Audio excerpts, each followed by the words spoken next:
Hello guys, welcome back to my YouTube channel.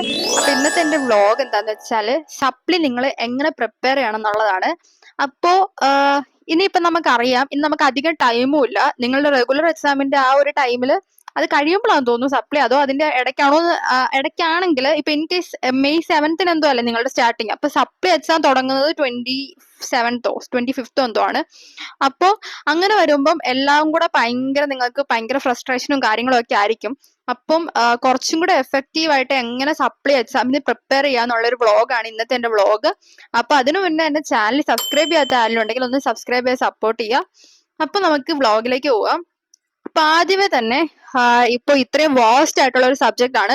നിങ്ങൾക്ക് 5 module ഉണ്ട്. സപ്ലി എക്സാമിന്റെ ടൈം ടേബിൾ എല്ലാവരും കണ്ടു കാണും. ഞാൻ ഇതിന് മുന്നേ ഒരു വ്ളോഗ് ചെയ്തിരുന്നു. കാണാത്തവരുണ്ടെങ്കിൽ ആദ്യമേ അത് കണ്ടു നോക്കാം. ഇത്രയും വാസ്റ്റ് ആയിട്ടുള്ള ഒരു സബ്ജക്ട്സ് ആണ്. 5 മോഡ്യൂൾ ഉണ്ട്. ഒരു ദിവസം കൊണ്ട് നിങ്ങൾക്ക് എന്തായാലും കവർ ചെയ്യാന്ന് പറയുന്നത് പറ്റുന്ന കാര്യമല്ല. അതുകൊണ്ട് സപ്ലി എക്സാമിന്റെ പ്രിപ്പറേഷൻ നിങ്ങൾ ഇപ്പൊ തൊട്ട് സ്റ്റാർട്ട് ചെയ്യണം. അപ്പൊ അതിന് വേണ്ട പ്രിപ്പയർ ചെയ്യേണ്ടത് എങ്ങനെയാന്ന് വെച്ചാല് എല്ലാ കാര്യവും ചെയ്യുമ്പോൾ നമ്മൾ അതിനെ സ്മോളർ പാർട്സ് ആയിട്ട് ചെയ്യുന്നതായിരിക്കും കൂടുതൽ എഫക്റ്റീവ് ആയിട്ടുള്ളത്. അപ്പം ഈ ഒരു വീഡിയോ നമുക്ക് സ്റ്റെപ്പ് ആയിട്ട് പറഞ്ഞു പോവാം. ഇതിനകത്ത് ആദ്യത്തെ സ്റ്റെപ്പ് നിങ്ങൾ ഇന്ന് തന്നെ ചെയ്തിട്ടേ കിടന്ന് ഉറങ്ങാവൂ. അപ്പം ആദ്യത്തെ സ്റ്റെപ്പ് എന്താന്ന് വെച്ചാല്, ഇപ്പൊ നിങ്ങളുടെ സപ്ലി എക്സാമിന്റെ ഡേറ്റും റെഗുലർ എക്സാമിന്റെ ഡേറ്റും ഒക്കെ നിങ്ങൾക്ക് കിട്ടിക്കഴിഞ്ഞു. അതിന്റെ ടൈം ടേബിൾ എല്ലാം റിലീസ് ആയി കഴിഞ്ഞു. അപ്പൊ ആദ്യമേ തന്നെ നിങ്ങൾ ഒരു ഇതിന്റെ ഡേറ്റ് എവിടെയെങ്കിലും ഒന്ന് എഴുതി വെക്കണം. നിങ്ങൾക്ക് എപ്പോഴും കാണാൻ പറ്റുന്ന പോലെ ഒരു ബുക്ക് ആയിക്കോട്ടെ, അല്ലെങ്കിൽ കലണ്ടറിൽ മാർക്ക് ചെയ്യുന്ന സ്വഭാവമുള്ളവരാണെങ്കിൽ അങ്ങനെ ആയിക്കോട്ടെ.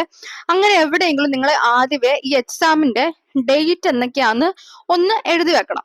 അപ്പം അത് കാണുമ്പോൾ നമുക്കൊരു ഐഡിയ കിട്ടും, എന്തൊക്കെ പഠിക്കാൻ എത്രയൊക്കെ സമയമുണ്ട്, എത്ര സമയം വേണം, അങ്ങനെയുള്ള ഒരു ഐഡിയ നമുക്ക് കിട്ടും. അപ്പം ഈ ഒരു സ്റ്റെപ്പ് 1 എന്നുള്ളത് നിങ്ങൾ എന്തായാലും ഇന്ന് തന്നെ കംപ്ലീറ്റ് ചെയ്യണം.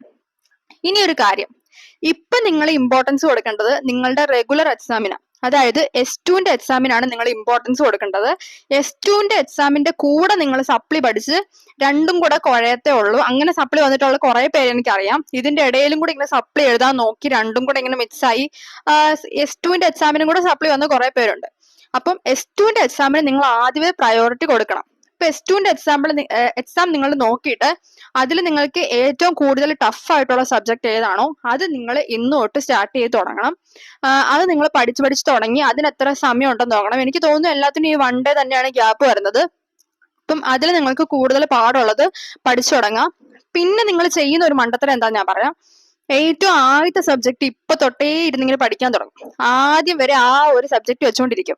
അപ്പൊ അങ്ങനെ പഠിക്കുന്നവർക്ക് കുറച്ച് ടഫ് ആയിരിക്കും. നിങ്ങൾ ഒരു സെക്കൻഡ് ഡേയിലത്തെ സബ്ജക്ട് ഒക്കെ ഇപ്പൊ പഠിച്ചു തുടങ്ങിയിട്ട് കുറച്ച് കഴിയുമ്പം ഫസ്റ്റ് ഡേ പഠിക്കാൻ കുറെ സമയം വേണ്ടവർക്കുണ്ടെങ്കിൽ ഒരു 6 ഡേയോ അല്ലെ 1 വീക്ക് മുന്നേ ഒക്കെ അത് തുടങ്ങിയാൽ മതിയാവും. പിന്നെ പറയേണ്ട ഒരു കാര്യം, നിങ്ങളുടെ സപ്ലി എക്സാമിന്റെ ടൈം ടേബിൾ, ഇപ്പൊ സപ്ലി എക്സാം നാം ഫോക്കസ് ചെയ്ത് പറയാം. സപ്ലി എക്സാമിന്റെ ടൈം ടേബിൾ നിങ്ങൾ എഴുതി വെച്ചു. ടൈം ടേബിൾ എഴുതി. അപ്പൊ സ്റ്റെപ്പ് 1 അങ്ങനെ കഴിഞ്ഞു. ഇനി സ്റ്റെപ്പ് 2 എന്ന് പറയുന്നത് നമ്മൾ അതിനെ പ്രയോറിറ്റി കൊടുക്കണം. നമുക്ക് ഏതായിരുന്നോ പാടെന്ന് ഞാൻ ഉദ്ദേശിക്കുന്നത് നിങ്ങളുടെ എക്സ്റ്റേണൽ മാർക്ക് നിങ്ങൾക്ക് ഇപ്പൊ എല്ലാവർക്കും അറിയാലോ. എക്സ്റ്റേണൽ മാർക്കിന്റെ ബേസിസിലായിക്കോട്ടെ, നിങ്ങൾക്ക് പഠിക്കാൻ ടഫ് ഉള്ള സബ്ജക്ട് ആയിക്കോട്ടെ, അപ്പം അത് ഏതാന്ന് വെച്ചാൽ നിങ്ങൾ എഴുതി വെക്കണം. പിന്നെ ഒരു കാര്യം ചെയ്യേണ്ടത് എന്താന്ന് വെച്ചാൽ, നിങ്ങളുടെ എക്സ്റ്റേണൽ ആൻഡ് ഇന്റേണൽ മാർക്ക് നിങ്ങൾക്ക് എല്ലാവർക്കും അറിയാലോ.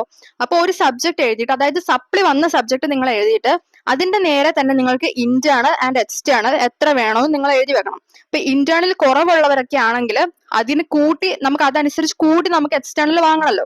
അപ്പൊ ഇന്റേണൽ മാർക്കും എക്സ്റ്റേണൽ മാർക്കും നമ്മൾ എഴുതി വെച്ചിട്ട് അങ്ങനത്തെ ഒരു പ്ലാനിങ്ങിൽ വേണം നമ്മൾക്ക് പഠിക്കാൻ. പിന്നെ തേർഡ് സ്റ്റെപ്പ് എന്ന് പറയുന്നത്, എല്ലാ മോഡ്യൂൾ വൈസും ഇങ്ങനെ എല്ലാ ടോപ്പിക്കും ഇരുന്ന് പഠിക്കാൻ നമുക്ക് ഒട്ടും ടൈമില്ല. 1 ഡേ ഉള്ളൂ ഗ്യാപ്പ്. അപ്പൊ നമുക്ക് ചെയ്യാൻ പറ്റുന്ന ഒരു കാര്യം, ഇമ്പോർട്ടന്റ് ആയിട്ട് വന്ന സാധനങ്ങൾ നിങ്ങളുടെ തന്നെ ക്വസ്റ്റ്യൻ പേപ്പർ ആദ്യമേ റെഫർ ചെയ്യണം. ആ സംഭവങ്ങൾ നിങ്ങൾ കൂടുതൽ ഫോക്കസ് ചെയ്ത് പഠിക്കണം. അതായത് ഇമ്പോർട്ടൻറ്റ് സാധനങ്ങൾ, ഇപ്പൊ 7 മാർക്കിന് ചോദിച്ച സംഭവങ്ങളൊക്കെ നിങ്ങൾക്ക് അറിയാലോ. അപ്പൊ ഏതൊരു ടോപ്പിക്ക് പഠിച്ചാലും അത് 7 മാർക്കിന് എഴുതാൻ പറ്റുന്നത് പോലെ മാത്രം പഠിക്കണം. ഒത്തിരി ഇങ്ങനെ വാസ്റ്റ് ആയിട്ട് ഇങ്ങനെ പാരഗ്രാഫ് പോലെ വലിച്ചു നീട്ടി പഠിക്കാതെ ഒരു 7 പോയിന്റ്സ് മാത്രം അതിൽ ഫോക്കസ് ചെയ്ത് പഠിക്കാൻ ശ്രദ്ധിക്കണം. പിന്നെ പറയുവാണെങ്കിൽ, ഇപ്പൊ നിങ്ങൾക്ക് പ്രീവിയസ് ഇയർ ക്വസ്റ്റ്യൻ പേപ്പേഴ്സ് ഒക്കെ ചോദിച്ച് കുറെ പേര് വന്നിട്ടുണ്ടായിരുന്നു. നിങ്ങൾക്ക് ഇപ്പൊ പ്രീവിയസ് ഇയർ ക്വസ്റ്റ്യൻ പേപ്പർ എന്ന് പറയാൻ ആകെ നിങ്ങളുടെ S1 റെഗുലർ എക്സാമിന്റെ ക്വസ്റ്റ്യൻ പേപ്പർ മാത്രമുള്ളല്ലോ. അപ്പൊ നിങ്ങൾക്ക് ചെയ്യാൻ പറ്റുന്ന ഒരു കാര്യം, മോഡൽ ക്വസ്റ്റ്യൻ പേപ്പേഴ്സ് ഉണ്ട്. മോഡൽ ക്വസ്റ്റ്യൻ പേപ്പേഴ്സ് എന്റെ ചാനലിൽ തന്നെ ഞാൻ പല വീഡിയോയിൽ അപ്ലോഡ് ചെയ്തിട്ടുണ്ട്. അപ്പൊ അത് ഒന്നും കൂടെ വേണ്ടവർക്ക് ഞാൻ വേണമെങ്കിൽ ഡ്രൈവ് ഒന്നുകൂടെ ഷെയർ ചെയ്ത് തരാം. അപ്പൊ അങ്ങനെ മോഡൽ ക്വസ്റ്റ്യൻ പേപ്പേഴ്സ് കയ്യിലില്ലാത്തവർ കമന്റ് ഇട്ട് ചോദിച്ചാൽ ഞാൻ ആ ഡ്രൈവ് തന്നെ ഒന്നുകൂടെ ഷെയർ ചെയ്യാം. മോഡൽ ക്വസ്റ്റ്യൻ പേപ്പറിൽ ഏറ്റവും കൂടുതൽ തവണ ചോദിച്ചിരിക്കുന്ന ക്വസ്റ്റ്യൻസ് എടുത്തെടുത്ത് ചെയ്യാൻ നോക്കാം. അപ്പൊ എനിക്ക് തോന്നുന്നു കുറെ പേർക്ക് ഇപ്പൊ ഗ്രാഫിക്സിലൊക്കെ സപ്ലി വന്നിട്ടുണ്ട്. ഗ്രാഫിക്സ് നിങ്ങൾ ചെയ്ത് പഠിച്ചാൽ മാത്രമേ നിങ്ങൾക്ക് ഇമ്പ്രൂവ് ചെയ്യാൻ പറ്റത്തുള്ളൂ. ഇപ്പൊ ഗ്രാഫിക്സ് നിങ്ങൾക്ക് പഠിക്കണമെങ്കിൽ നിങ്ങൾ രാത്രി സമയങ്ങളിലുണ്ടല്ലോ, നിങ്ങൾക്ക് ഉറക്കം വരുന്ന സമയങ്ങളിലൊക്കെ ഗ്രാഫിക്സ് പഠിക്കുന്നതായിരിക്കും നല്ലത്. കാരണം ആ സമയത്തൊക്കെ നമ്മൾ തിയറി സബ്ജക്ട്സ് കൂടുതലായിട്ട് പഠിക്കുമ്പോൾ നമുക്ക് അതിന് തൊട്ടും ഫോക്കസ് ചെയ്യാൻ പറ്റത്തില്ല. അപ്പൊ അതുകൊണ്ട് നിങ്ങൾ ഗ്രാഫിക്സ് നിങ്ങൾക്ക് രാത്രി സമയത്തൊക്കെ ഓരോരോ ക്വസ്റ്റ്യൻ വെച്ചിരുന്ന് ചെയ്ത് പഠിക്കുവാണെങ്കിൽ വളരെ നല്ലതായിരിക്കും. ഗ്രാഫിക്സ് പഠിക്കാൻ മാത്രം നിങ്ങൾ സെപ്പറേറ്റ് ആയിട്ട് ഒരു അൺറൂൾഡ് ആയിട്ടുള്ള ബുക്ക് വാങ്ങിയിട്ട് അങ്ങനെ ചെയ്ത് പഠിക്കാൻ ശ്രമിക്കാം. ഇനി പറയുവാണെങ്കിൽ നിങ്ങളുടെ തിയറി സബ്ജക്ട്സിന്റെ കാര്യം. തിയറി സബ്ജക്ട്സ് ആണ് ഞാൻ പറഞ്ഞ പോലെ ചെയ്യേണ്ടത്. 7 മാർക്കിന് മാത്രമുള്ള ഒരു പോയിന്റ് ആയിട്ട് പഠിക്കുക. ഇമ്പോർട്ടന്റ് മാത്രം ഫോക്കസ് ചെയ്ത് പഠിക്കുക. കാരണം റെഗുലർ പോലെ സപ്ലി പഠിച്ചുകൊണ്ടിരിക്കാൻ നമുക്ക് ടൈം ഇല്ല. പിന്നെ ഒരു ടിപ്പ് ഞാൻ പറഞ്ഞുതരാം, പക്ഷെ ഇത് എല്ലാ സ്ഥലത്തും ആപ്ലിക്കബിൾ ആണോ എന്ന് എനിക്ക് അറിഞ്ഞൂടാ. എന്റെ ഒരു എക്സ്പീരിയൻസ് വെച്ചാണ് പറയുന്നത്. നമുക്ക് റെഗുലർ ചോദിച്ച സാധനത്തിന്റെ നേരെ ഓപ്പോസിറ്റ് ആയിരിക്കും സപ്ലി വരുന്നത്. കൂടുതലും അങ്ങനെയാണ് കണ്ടിട്ടുള്ളത്. എന്ന് വെച്ചാൽ റെഗുലറിൽ ഒരു ക്വസ്റ്റ്യൻ പോലും ചോദിക്കൂലെന്നല്ല, നമുക്കിപ്പോ ചില സാധനങ്ങൾ അറിയാമായിരിക്കും, ഇതെന്തായാലും ചോദിക്കും, ഇതൊരു ഇമ്പോർട്ടന്റ് സാധനമാണ്. അതിന്റെ തന്നെ ഇപ്പൊ ഒരു ഓപ്പോസിറ്റ് സാധനം ഉണ്ടെന്ന് വെച്ചോ. ഇപ്പം ആക്റ്റീവ് ആൻഡ് പാസീവ് ഫിൽറ്ററിനെ പറ്റി പറയാം. ആക്റ്റീവ് ഫിൽറ്റർ കുറച്ച് നമ്മൾ ഇമ്പോർട്ടന്റ് ആയിട്ട് പറഞ്ഞൊരു സംഭവം. അപ്പൊ ആക്റ്റീവ് ഫിൽറ്ററേ വരത്തുള്ളൂ, പാസീവ് വരത്തില്ല നമ്മൾ വിചാരിച്ചുകൊണ്ടിരിക്കുക. ആക്റ്റീവ് ഫിൽറ്റർ ഇപ്പൊ നമുക്ക് റെഗുലർ എക്സാമിന് ചോദിച്ചു, നമ്മൾ അപ്പോഴും വിചാരിക്കുക സപ്ലൈ എക്സാമിന് ഇത് തന്നെ എന്തായാലും വരും. അപ്പൊ അങ്ങനെ ചോദിക്കുന്ന സപ്ലൈ എക്സാമിൽ ചിലപ്പോൾ പാസീവ് ഫിൽറ്റർ ആയിരിക്കും ചോദിക്കുന്നത്. അങ്ങനത്തെ കുറെ കേസസ് ഞാൻ കണ്ടിട്ടുണ്ട് സപ്ലിന്റെ തന്നെ ക്വസ്റ്റ്യൻ പേപ്പേഴ്സ് റെഫർ ചെയ്തപ്പം. അപ്പൊ ഇത് നിങ്ങൾക്ക് വേണമെങ്കിൽ ഒരു ടിപ്പായിട്ട് വെക്കാം. അപ്പം ഇതൊക്കെയാണ് സപ്ലിമെന്ററി എക്സാം പഠിക്കാനുള്ള ഒരു ടിപ്പ് എന്നുള്ള രീതിയിൽ ഞാൻ പറയുവാണെങ്കിൽ പറയുന്നത്. പിന്നെ നിങ്ങൾക്ക് ഒരു ടു ഡു പ്ലാനർ ഒക്കെ ഉണ്ടാക്കി ഏതൊക്കെ ടൈം, ഇപ്പൊ ചിലർക്ക് കംഫർട്ട് ആയിട്ടുള്ള കുറെ ടൈമാണ്. ഇപ്പം എനിക്കൊക്കെ ആണെങ്കിൽ ഞാൻ ഈവനിങ് ടൈമിൽ കുറച്ച് പഠിക്കുന്ന ആളാണ്. എന്ന് വെച്ചാൽ എനിക്ക് അധികം രാത്രിയിൽ ഒത്തിരി നേരം ഇരിക്കുന്ന അധികം ഇഷ്ടമല്ല. 10 മണിയൊക്കെ കഴിഞ്ഞാൽ പിന്നെ എനിക്ക് പഠിക്കുന്നത് പോലും ഇഷ്ടമല്ല. പിന്നെ ഒരു കാര്യം, നിങ്ങൾ ഉച്ച സമയത്തൊന്നും അധികം പഠിക്കാതിരിക്കുന്നതായിരിക്കും നല്ലത്. ഉച്ച സമയത്ത് പഠിച്ചൊന്നും ഒരിക്കലും ആരും ഓർക്കാറില്ല. അപ്പം ഒന്നുകിൽ നിങ്ങൾ രാവിലെ എഴുന്നേറ്റിട്ടുള്ള ഒരു ടൈം അല്ലെങ്കിൽ വൈകുന്നേരമൊക്കെ പഠിക്കുന്നതായിരിക്കും എല്ലാവർക്കും നല്ലത്. അപ്പൊ അതൊക്കെ നിങ്ങളുടെ കംഫർട്ട് അനുസരിച്ച് തന്നെ നിങ്ങൾ ചെയ്യുക. അപ്പൊ ഈ ഒരു കാര്യം മാത്രം നിങ്ങൾ ഫോക്കസ് ചെയ്ത് വെക്കുക. ഒന്നാമത്തെ കാര്യം, ഇമ്പോർട്ടന്റ് ആയിട്ടുള്ള മാത്രം ഫോക്കസ് ചെയ്ത് പഠിക്കാൻ നോക്കുക, ഇങ്ങനെ വലിച്ചു വാരി പഠിക്കാണ്ട്. പിന്നെ ഡയഗ്രാംസ് ഒക്കെ ഉണ്ടെങ്കിൽ അതിന് ഇമ്പോർട്ടൻസ് കൊടുക്കണം. ഇപ്പം നമ്മൾ കുറെ സെന്റൻസ് എഴുതുന്നതിനെക്കാട്ടിലും ഇമ്പോർട്ടന്റ് ആയിരിക്കും അതിന്റെ ഒരു ഡയഗ്രാം വരയ്ക്കുന്നത്. അപ്പം ആ ഒരു കാര്യം നിങ്ങൾ മൈൻഡിൽ വെക്കുക. പിന്നെ ഞാൻ പറഞ്ഞ പോലെ ഗ്രാഫിക്സിന്റെ കാര്യമാണെങ്കിൽ രാത്രി കുറെ ക്വസ്റ്റ്യൻസ് പ്രാക്ടീസ് ചെയ്ത് പഠിക്കുക.